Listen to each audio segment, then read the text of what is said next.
오늘 국민의힘에서는 총선 불출마 선언도 나왔죠. 초선 김웅 의원인데요. 오늘 기자회견 발언 듣고 오시겠습니다. 저는 제22대 국회의원 선거에 출마하지 않습니다. 저는 지금의 국민의힘이 민주적 정당인지를 묻습니다. 제 답은 그렇지 않다입니다. 그래서 저는 국민께 표를 달라고 할 수 없습니다. 제가 말씀드렸잖아요. 정치적 고향을 바꾸는 일은 없습니다. 정치를 안 하면 안 하지. 우리 당의 정치적인 지지도가 많이 떨어진 부분은 용산 대통령실에서 책임져야 될 부분이 꽤 많다고 봅니다. 당정 관계를 바꾸겠다라고 하지 않는 한 한동훈 비대위원장이 총선을 이끄는 데 있었을 때도 매우 어려워질 것이다라는 것은 우리 모두가 다 알고 있는 내용 아니겠습니까? 저는 변화가 있을 거라 기대를 합니다. 네, 지금의 국민의힘이 민주적 정당이라고 할 수 없기 때문에 더 이상 국민께 표를 달라고 할 수 없다. 자, 불출마 선언을 했습니다. 결은 좀 다르지만 장제원 의원에 있어서 두 번째 불출마 선언인데 특히 그 당정 관계를 바꾸겠다고 하지 않는 한 좀 총선에서도 어려울 것이다. 이거 앞서 김상일 평론가께서 지적해 주신 부분하고 좀 맥이 닿아 있거든요. 어떻게 보십니까? 일단 김웅 의원 자체가 지금 하고 있는 보다 나은 정치에 대한 진심까지 의심하고 싶지는 않고 의심하지도 않습니다. 하지만은 21대 총선 당시에 세보당과 자유한국당이 합당을 해서 미래통합당을 만들 당시에 김웅 의원 같은 경우는 일종의 인재 영입 같은 형태로 송파갑에서 전략공천을 받고 들어왔던 의원이거든요. 정치를 하시는 분들, 특히 초선 의원들한테 한번 묻고 싶습니다. 내가 속한 정당이 완벽한 정당이라고 생각해서 들어왔는가? 완벽한 시스템을 갖춘 정당이라고 생각해서 들어왔는가? 그럼 그 완벽한 정당, 완벽한 시스템 안에서 내게 주어진 의원으로서의 지위를 내가 활용하고 싶어서 들어온 것인가? 그에 맞는 업무만 처리하기 위해서 들어왔는가? 아니면 지금 대한민국 정치를 보다 발전시키고 내가 속한 정당에 부족한 부분이 있다면 내가 개혁시키고자 하는 의지를 가지고 입당했는가를 좀 묻고 싶고요. 그리고 앞으로 정치를 하시는 분들께도 같은 이야기를 드리고 싶습니다. 만약에 내가 속한 정당이 그게 여든 야든 완벽한 정당이라고 생각되고 그 안에서 내가 국회의원에 주어진 임무만 다하겠다라는 생각이라면 굳이 정치를 시도하지 않는 것이 맞겠다. 지금 대한민국 정치는 여든 야든 부족함을 가지고 있고 개선할 부분들을 상당히 많이 가지고 있기 때문에 이러한 부분들을 개선할 정말 강력한 의지가 있는 분들이 정치권에 들어오면 좋겠다라는 생각을 합니다. 그리고 내가 속한 정당이 과연 민주적인 정당인가라는 선언적인 비판보다는 대안이 있는 비판이었으면 보다 나았겠다라는 생각도 하고 또 김웅 의원 자체는 이렇게 그냥 일방적인 비판을 하는 위치가 아니라 국회의원이라는 막대한 위치에 있었다라는 점도 말씀드리고 싶습니다. 또한 당정 관계는 계속해서 나오는 지적들이었는데 당과 정은 반대되는 대립 관계가 아니다. 같이 협력해야지만은 현재 윤석열 정부의 정책 방향을 이끌어갈 수 있는 관계이고요. 그리고 국민들께서는 이때까지 정부의 현재 중간 심판 단계에서 한 번씩 기회를 주셨습니다. 그런데 특히 지금 국민의힘은 정말로 소수 여당이에요. 지금 윤석열 정부가 가지고 가고 있는 개혁의 방향이나 정책들을 펼칠 수 있는 기회를 주지 못했다라고 국민들도 생각하고 계십니다. 그래서 제가 볼 때는 윤석열 정부가 가지고 있는 정책 방향이나 개혁에 대한 방향들을 한 번 정도 펼칠 수 있는 기회를 주실 거라고 믿고 있습니다. 근데 김웅 의원 같은 경우에 비판하면서 탈당을 한 게 아니라 정치적 고향은 바꾸지 않겠다고 얘기해서 그냥 당에 남아 있겠다는 얘기를 맞습니다. 했거든요. 그렇다면은 당에서 한 목소리만 낼 수는 없고 뭔가 건강한 쓴소리도 좀 나와야 되는데 이 부분은 어떻게 보세요? 동감합니다. 사실 김웅 의원이 이런 말도 했거든요. 지금 한동훈 비대위가 정말 열심히 개혁을 위해서 노력하고 있는데 내가 혹시라도 나의 행동이 고춧가루를 뿌리는 걸까 봐 걱정된다라는 말도 했습니다. 이러한 부분에서 제가 지금 그 김웅 의원의 진심을 왜곡하지는 않는다라고 했는데요. 제가 원하는 것은 비단 김웅 의원뿐만이 아니라 여든 야든 일방적인 비판을 위한 비판이 아니라 대안이 있는 비판, 의논을 하는 비판, 토론을 하는 비판이 되었으면 좋겠다는 말씀드립니다. 이 대안이 당정 관계가 바뀌어야 되겠다. 오늘 김웅 의원은 이 얘기를 한 건데 자, 김웅 의원을 영입한 분이 말씀하셨지만 유승민 전 의원인데 오늘 마음이 아프다. 소중하게 쓰일 날이 있을 것이다라는 얘기를 했습니다. 앞으로 김웅 의원이 당에 남겠다고 했는데 여기서 어떤 역할을 할 거라고 보십니까?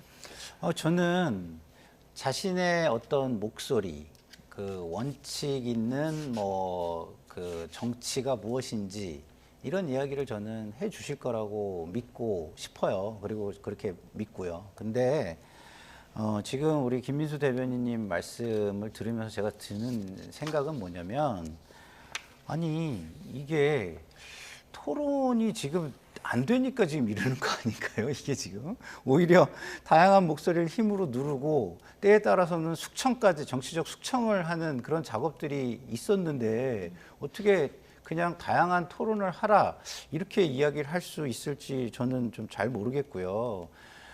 기본적으로 우리가 민주주의에서 되게 중요한 부분이 있어요. 그게 이제 절차의 민주주의, 그 다음에 과정에서의 민주주의거든요.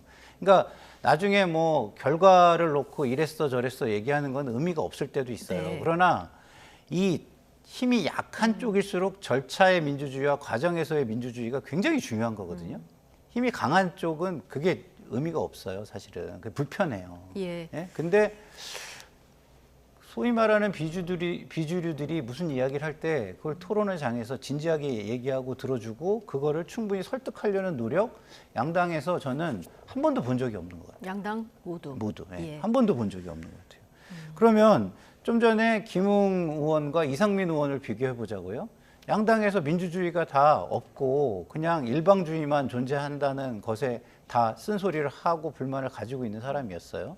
그래서 이상민 의원은 본인의 그 생각이 그대로 반영된 곳도 아닌 곳으로 그냥 가버렸고, 김웅 의원은 내가 불출마를 하고 여기에서 자유롭게 예. 조금 더 어떤 이해관계가 없는 상황에서 자유롭게 비판을 하겠다 이렇게 얘기한다면 누가 더 진정성이 있을 것인가는 국민들께서 판단하실 거라고 저는 생각합니다. 네.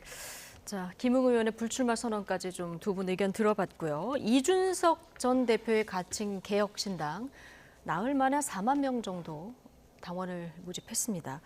오늘 1호 정책도 발표했던데요. 공영방송 관련 정책이더라고요. 어떻게 보셨습니까? 먼저 그 4만 명이라는 것이 계속 오늘 하루 종일 뉴스에서 굉장히 집중되었던 것 같은데요. 4만 명이 온라인 당원인데 뭐 적은 숫자라고 하는 것은 아닙니다. 하지만 260개 정도의 지역구로 나눴을 때 한 지역구에 150명 정도의 온라인 당원이 모인 셈입니다. 지금 아직까지 정식 정당이 아니기 때문에 당연히 당비를 내는 책임 당원의 개념도 아니고요. 네. 그러면 과연 지금 이게 4만 명이라는 절대적인 인원 수치만 가지고 이야기할 부분은 아닐 것이다. 이 실효성에 대해서는 모두가 다 각자 충분히 생각할 시간적 여유가 있을 거라고 판단되고요. 그리고 이준석 전 대표의 입장에서는 많이 모이고 있다를 홍보하고 싶을 것이나 실질적으로 계산기를 두드렸을 땐 한 지역구당 약 150명의 온라인 당원이 가입한 상태이다가 정확한 표현일 것 같습니다. 예. 그리고 또 한 가지 더 말씀드리자면은 아까 그 첫 정책으로서는 사실 이준석 전 대표의 기발한 아이디어나 정치적 센스로 볼 때는 좀 아쉬운 정책이 아니었나라고 생각됩니다. 왜냐하면 여기 국민들이나 민생과 관계된 보다 나은 정책들이 있었을 텐데 방송법과 관계된 이런 방송개혁과 관계된 주제를 정책으로 삼음으로써 이게 대한정당이 아닌 네거티브 정당임을 좀 자인하는 꼴이 아닌가 싶습니다. 이준석 전 당대표가 이번 정권에 들어와서 방송들이 많이 왜곡된다라고 했는데 한번 묻고 싶습니다. 이준석 대표가 지금 하고 있는 말이나 발언들이나 SNS에 올리는 글들이 단 한 번이라도 방송들에서 왜곡되어서 나간 적이 있습니까? 지금 현 정부에서 정말로 이러한 발언들이 왜곡되고 있습니까? 이준석 대표에게 묻고 싶습니다. 네, 그래서 이런 것들을 정말로 신당을 성공하고 싶다라고 하면 네거티브 정당이 아니라 정말 국민들을 감동시킬 수 있는 비전 있는 대한정당으로 나가길 바란다는 충고드리고 싶습니다. 자, 오늘 1호 정책을 보고 대한정당이 아니라 네거티브 정당으로 가는 것 같다라고 평가를 해주셨는데요. 김상일 평론가께서는 어떻게 보셨습니까? 저는 뭐 네거티브 정당이라고 생각하지는 않고요. 열심히 고민을 했다 이런 생각이 들긴 하는데 이런 것들은 사회 공론의 장에서 토론이 좀 필요한 거예요. 예. 그냥 일방적으로 발표하기는 좀 어려운 것이죠. 예를 들어서 사장 임명 동의제 같은 경우도 그걸 어떻게 할 것인가 일방적으로 말할 게 아니에요. 예를 들어서 그 MBN 같은 경우에 예. 그 간부 특정 직급 이상 간부를 직원들 동의제를 지금 실시하고 있어요. 근데 거기가 굉장히 어려움을 겪고 있거든요. 제도를 운영하는 데 있어서. 그러니까 이런 것들을 그러면 다 공론의 장에서 그동안의 사례는 어떻고 이걸 잘 운영하려면 어떻게 해야 되고 장점은 뭐였고 단점은 뭐였고 이런 게 있어야 되고요. 그리고 수신료 폐지도 그래요. 조세를 지원한다 그러면은 국가에 더 귀속이 되는 거거든요. 국가의 영향력이 더 놓이게 된다는 점이 발생하는데 그럼 그거는 어떻게 막을 것인지 이런 점들이 더 논의가 되고 공론의 장에서 이런 것들은 그러면 어떻게 제도화시킬 것인가 이런 것까지 논의가 돼야 되는 거지. 제가 아이디어가 좋고 똑똑하다고 해가지고 일방적으로 얘기할 수 있는 그런 건 아니에요. 이건 좀 공론화가 필요한 사안이다. 그렇죠. 그래서 이 부분은 오히려 이준석 대표가 본인이 좀 비만 고양이라고 얘기하는 그 고양이의 모습 이 꼴이 돼버려서 저는 조금 아쉽다라고 좀 느낍니다. 예. 앞으로 오늘 이 1호 정책 포함해서 10대 정책을 계속 발표하겠다고 네. 했기 때문에 이후 나오는 정책들도 좀 살펴봐야 될 것 같고요. 자, 이준석 신당은 지금 이렇게 속도를 내고 있고요.